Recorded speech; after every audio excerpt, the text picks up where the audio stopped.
Good morning, guys and girls, welcome back. Today I'm still confined to barracks, but I thought I would run past you some detail of the British Army Smock. There were a few generations of the DPM Smock, but let's have a close look at what I've done to modify mine to fit dense Scottish pine woodland environment and dark brown heather. I like DPM, as you all know. It's my favourite choice for broadleaf forests all year round, really. But when it comes to the brooding pine forest, I think the DPM that I've got, having toned it down with Dylon dye, is probably working really well. But so now a close look at my modification and some of the detail once again. So Combat Windproof Smock, a great piece of kit. I do like DPM, as you know, I always go on about it. DPM to me is probably about the best camo, but I think for moorland, dark brown heather and dense pine forest, toning it down slightly is actually, to some extent, I think, an advantage. Comes in about, I think I paid 28 quid, but you can get them for 28 quid up to about 30 or 40 quid, depending on the particular smock you're after. But this is a very tough, non-rip material. It breathes and it keeps the wind off you, and if you get a good sweat going for a few moments, within a 20 minutes, half an hour, all that has evaporated and you're still warm. So it's really designed for rough terrain, rough forest conditions, crawling around in the sticks and being protected. So some of the close detail, let's get closer in. The distinctive design of this one is that the pocket lids have got an angle on them, and very easy buttons, of course. But what I've done to modify mine is to take, there's the old DPM hood edge, which has a strong wire. Now obviously it was designed for fitting over a combat helmet, but if you're not wearing that, you're a civilian, you need to find a way of reducing the hood because it gets too big. It starts to get in the way, you can't see left or right very well. So what I did is I cut off about 4 or 5 inches of that, which gave me a hood that fits really well for my purposes. So let's have a close look at that adaptation. So today I'm going to take the wire out and reinsert it. There are different layers of double channel, 1, 2, 3, 4, 5 actually. So there is room, I think, apart from that stitching there, to feed in the wire. So I'm going to attempt to do that today, and then it will give it a nice rigid hood, and then I'll fuse off, singe off the loose threads. So stand by.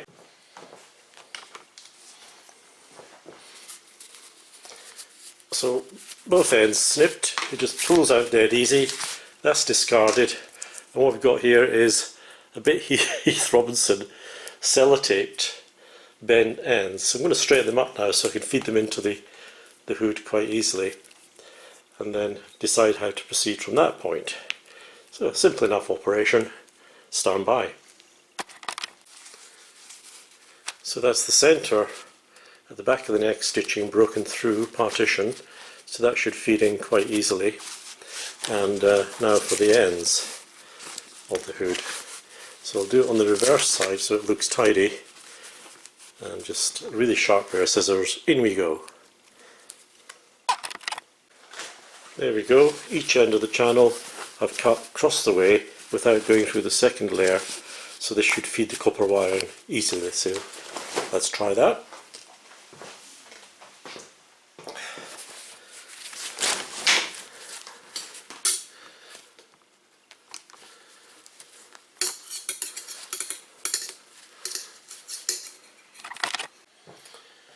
Well, that was relatively easy. There was an excess of wire at each end, so I've just bent it over so it's slightly thicker, and then pop it in so it doesn't stick out and jag with anything. And we now have a rigid hood, which we'll give a try. But first, time to singe off these unwanted threads. Now, because I'm not a smoker, I don't have a cigarette lighter handy, but the gas flame will do the trick. as the smock goes up in flames. Careful not to overdo it. Job done. That's just about all that's required.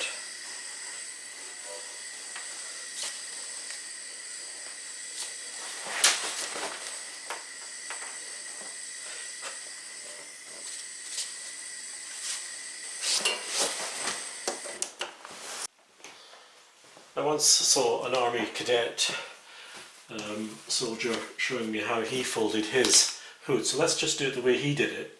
He folded it one way like that, and then reversed back, toggles at the back. You probably notice that, you know, a lot of military people, their hoods are kind of messy at the corner. That's allowed, as long as it's relatively neat. Generally, we have a result. Another thing about this is it's so compact.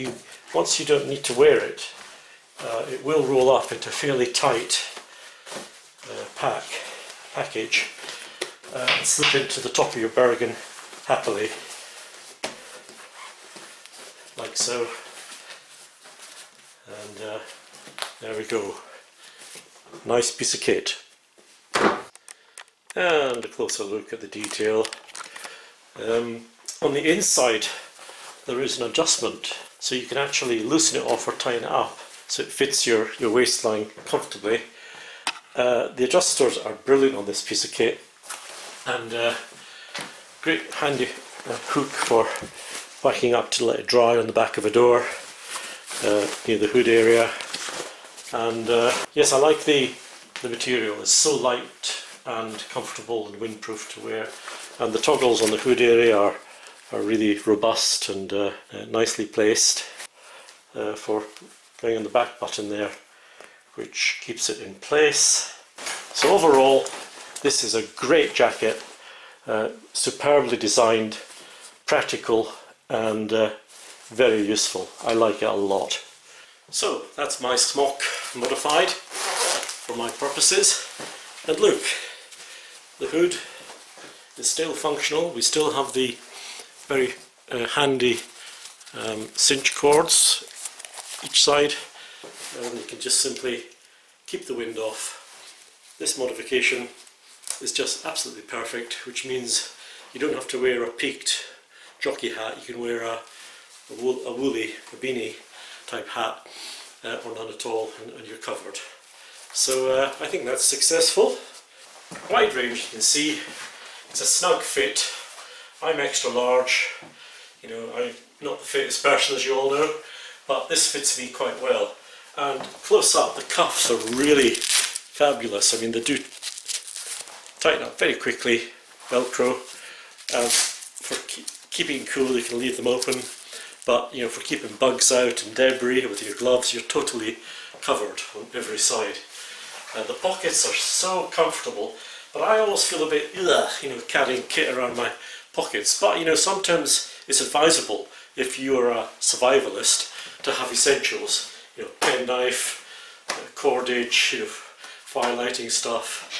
You know, sort of lightweight, handy things, and you know, easy access. But these pockets are so large that, you know, it's not a burden to carry at least your gloves and your woolly hat in those pockets, because at least they give you quick access to them. Great jacket for the money. I highly recommend them. And also for map, you have a side pocket, big area here, so you can put a folded up map and compass in that section, and on this side anything you like as well. So it's really a handy piece of kit. I highly recommend them.